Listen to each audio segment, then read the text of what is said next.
Untuk kemajuan dan pengembangan video ini, mohon kiranya rekan-rekan Goeser dapat mensubscribe, like, and share. Terima kasih.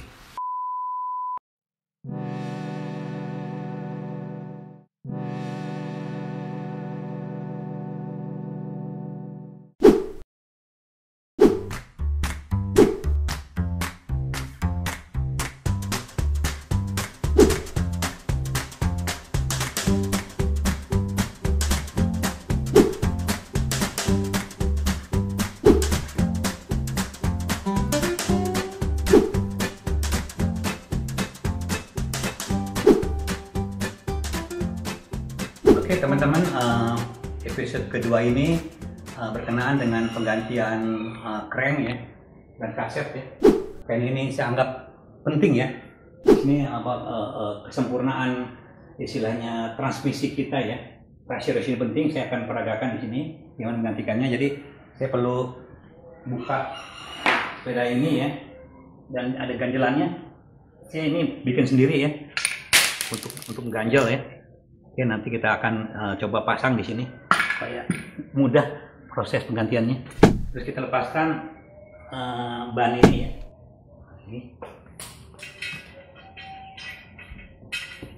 Dan kita pasang ini di supportingnya ya, supaya pedanya tidak jatuh ya. Saya lepaskan ban belakang ya.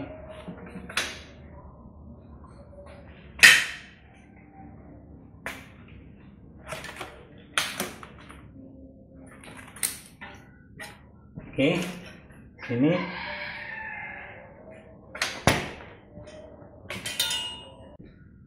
kemudian kita melaksanakan pelepasan kaset lama ya. Kaset lama ini tidak cocok ya untuk kita gunakan di sepeda touring ya, karena rasio gigi bawah dan gigi atasnya itu tidak sesuai ya. Jadi untuk melaksanakan ini kita buka ya dengan tools yang saya bikin sendiri.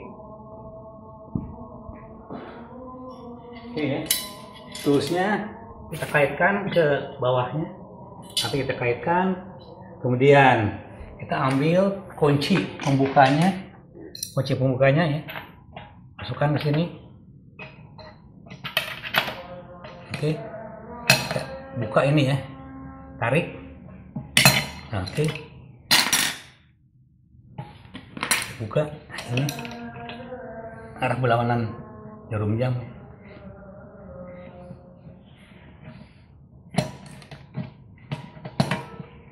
Ini terbuka ya, terbuka.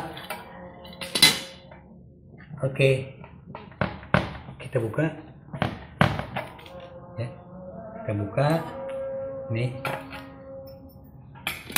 Nah, kita ganti dengan saya susun baru ya, ganti ini karena terpisah-pisah dia ya. Ini kayak kita susun satu-satu ini ya, susun satu-satu, dan ada yang paling besar sebagai tanda. Ini kita masukkan ke lingkaran yang paling besar ini. Nah gini, ini celahnya kita masukkan supaya tepat di sini. Oke, kemudian di selanjutnya masukkan juga celah yang besar ini perantaranya, masukkan ke sini. Selanjutnya ini jangan terbalik-balik ya, ini ada gigi yang tanda ini ya, bahwa ini paling muka tandanya ini. Oke, masukkan ini, seterusnya ya sampai itu selesai. Kita masukkan gigi terakhir ya. Nah ini paling kecil. Ini gigi kedua sebelum terakhir ya, gigi sebelum terakhir masukkan sini. Nah ini gigi terakhir nih. Ini 11 speed ya, 11 speed. Oke. Dan di sini. Oke. Kemudian kita kunci. Oke. Ini nggak usah menggunakan alat lagi tadi. Kita hanya tinggal mengencangkan aja ini dengan kunci Inggris ya. Nah itu udah kencang ya, cukup kencang ya. Ini penting sekali supaya dia terjepit dengan baik. Oke, Oke, kita masukkan kembali tadi penanya ya, kembali. Ini tuas pengikatnya yang ada pengungkit. Nah, seperti ini. Oke, ini udah selesai ya penggantian kasetnya. Kita mendapatkan rasio yang bagus ya, 11, dan ini tahapannya juga bagus ya, sampai 36 nih. Oke, kita masukkan kembali ke tempatnya.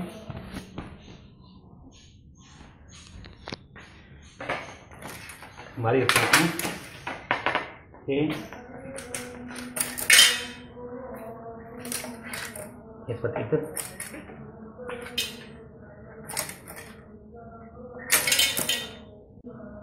Oke, kita masukkan pas di tempatnya kembali ya.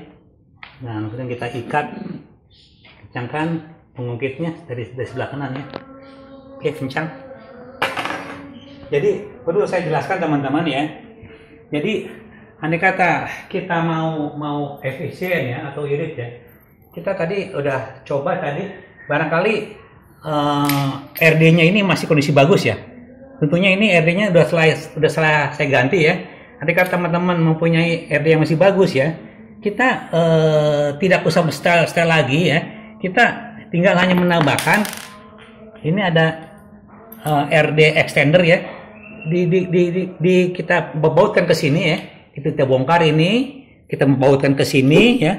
Kemudian ya, RD yang lama tadi ini kita masukkan ke sini, gitu loh. Oke, sehingga ini terpasanglah RD ini ya, tadinya posisi bebas ke sini, ini terpasang di sini jadinya ya. Nah, ini gunanya RD extender ini supaya kemampuan pemindahan pada gigi yang 36 ini ya, kayak ini pendek ya, itu bisa menjangkau gigi 36 tanpa menggunakan RD extender ini. Itu gigi 36 itu tidak akan dapat dicapai karena ini pendek. Dia agak ke dalam ya, dengan dari ini dia agak keluar sehingga ini bisa tercapai.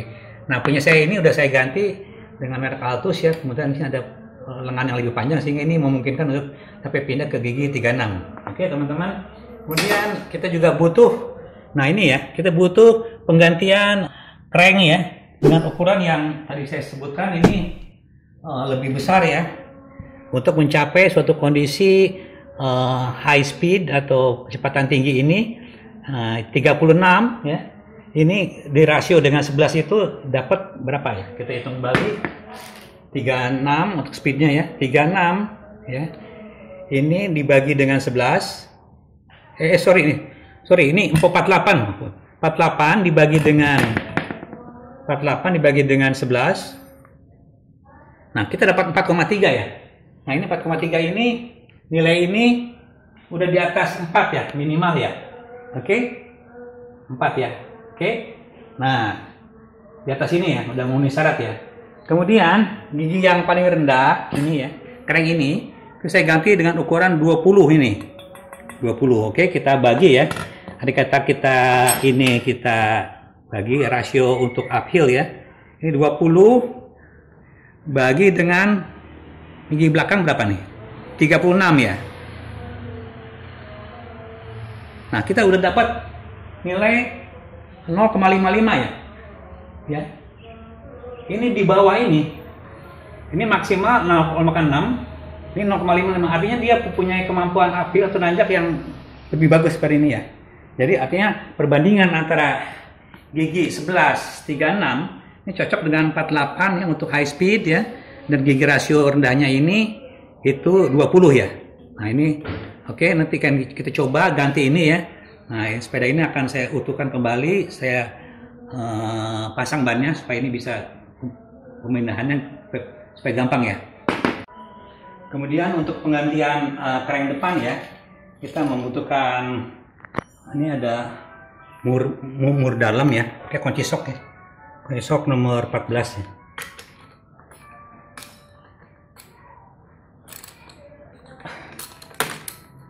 Buka.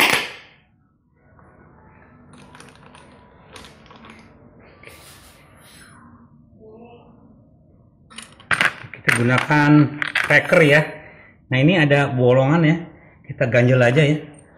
Dengan ini baut dia mudah terlepasnya.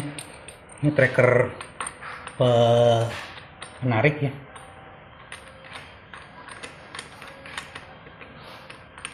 Penarik. Oke, kita gunakan kunci Inggris ya. Oke, untuk menarik crank ini.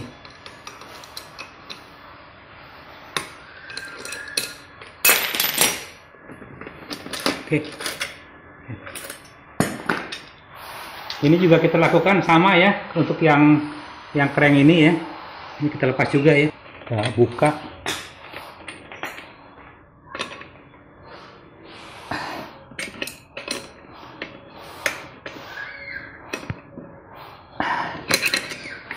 Oke, buka ya.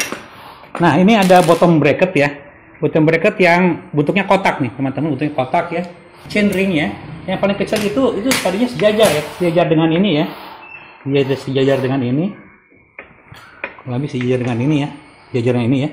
Nah, andai kata kita mengganti dengan crank yang baru ya, yang ini crank oktagonal ya. Tentunya bearingnya juga ini bottom bracket bearing juga spesial ya, ini spesial ya.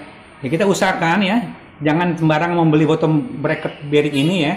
Ini kita mesti konversi ke ukuran yang tepat sehingga nanti ini chain ring ini tepat juga di dekat ukuran yang sini ya, mepet ke arah sini ya, sehingga sama dengan posisi chain ring yang awal ya, jangan ngerenggang atau terlalu dalam situ ya, nanti dia akan sulit ya menyetelnya ya. Nah, pada posisi ini gitu ya. Nah, pasangan yang tepat untuk bottom bracket oktagonal ini ya, itu diganti dengan ukuran oktagonal 118 ya, 118 nih, 118 mm. Nah, panjang terluar daripada asnya ya, 118 ya, yang lebih. Oke, nah dengan ini ya, nah ini kita lakukan pelepasan ini ya. Kita mulai dari sebelah kiri ya, kita buka ini bagian sebelah kiri. Ini menggunakan kunci spesial ya.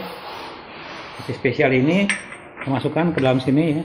Nah, ini bukanya ke arah kiri ya. Putar kiri ini. Putar kiri. Nah, itu ya. Kiri. Kita buka terus.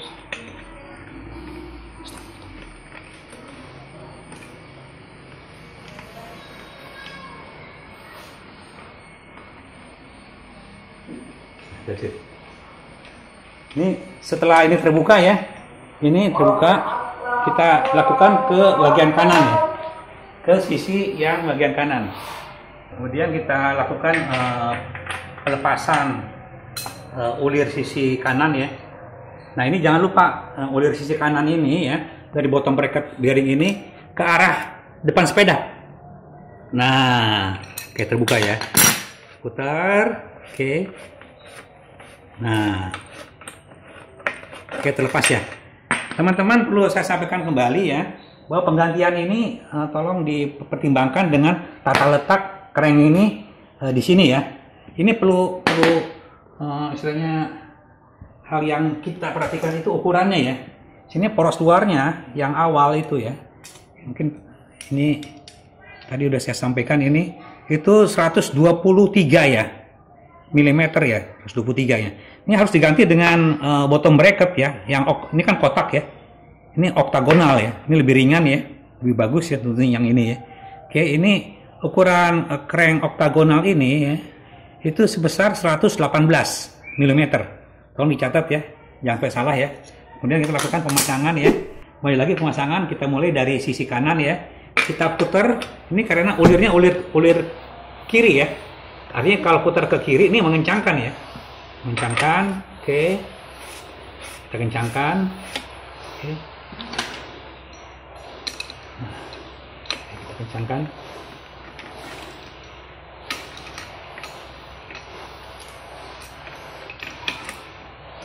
Kencangkan ya. Nah, ini kontranya juga kita pasang itu ya, sebelah kanan ya. Kontranya kita pasang sebelah kanan. Ini putar kanan ya. ke kanan. Nah ini udah posisinya udah duduk ya, kencangkan. Nah udah cukup ya. Oke. Nah kita kemudian akan memasang ya crank baru ya tadi ya, yang ini kita pasang ya, yang sebelah kiri dulu aja ya, pasang ini. Oke, dengan baut pengikat ini ya. Ini cukup pakai menggunakan kunci L yang besar aja ini.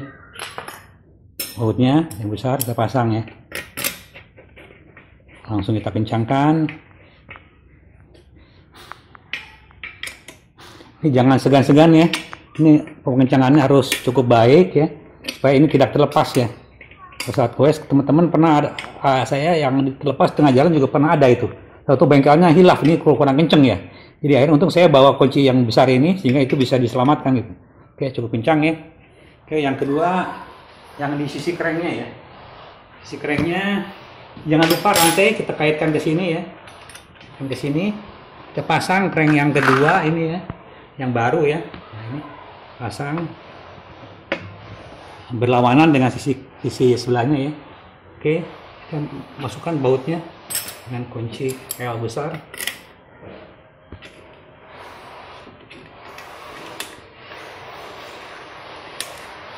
Oke, sama juga ini kita kencangkan dengan baik ya, sehingga dia dapat posisi yang dalam ya.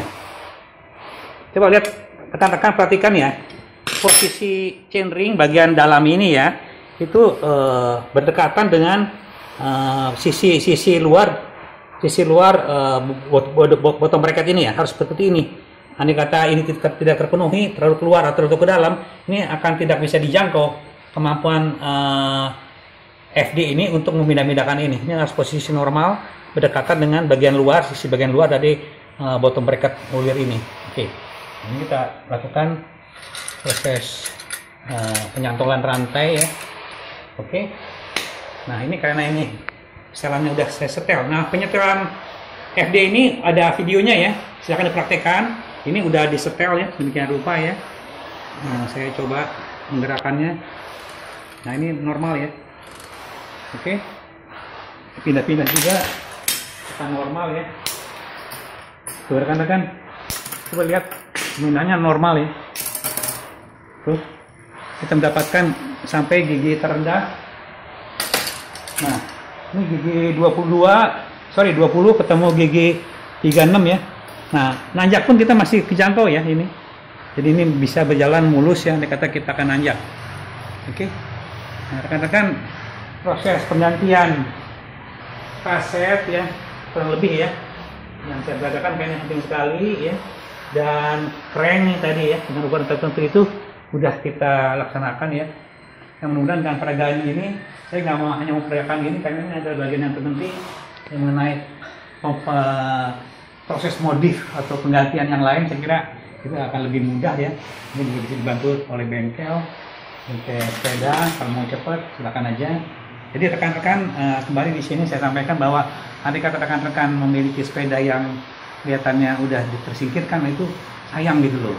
Itu gunakanlah sepeda yang ada, kita upgrade dari awal ya, kita cat ya, kita desain perangkatnya sesuai dengan keinginan kita ya. Nanti kita akan mendapatkan suatu kepuasan tersendiri ya. Kepuasan upgrade sepeda ya, dari nol ya, dari frame ya sampai sepeda itu jadi, itu tidak bisa terbayangkan kepuasan kita gitu ya. Apalagi kita sampai bisa menaikinya dan berjalan touring yang jauh beserta dengan komunitas halo Pedal Group. Jadi mereka itu benar-benar kompak, saya juga senang dengan mereka ya. Itu akan mendapatkan suatu kepuasan ya, dimana sepeda itu merupakan sepeda unggulan kita dan komponennya juga merupakan komponen pilihan kita ya. Itu tidak bisa terbayangkan, kita mendapatkan suatu kepuasan yang luar biasa. Jadi saya hanya membantu bahwa baik sepeda federal atau bukan sepeda federal ya, frame-nya itu dengan kriteria ini minimal ya, Promori barangkali ya, itu bisa menghasilkan suatu sepeda touring yang mumpuni. Salam sejahtera dari saya senang sekali bersharing dengan teman-teman. Dari saya Danis Baik, sampaikan wassalamualaikum warahmatullahi wabarakatuh.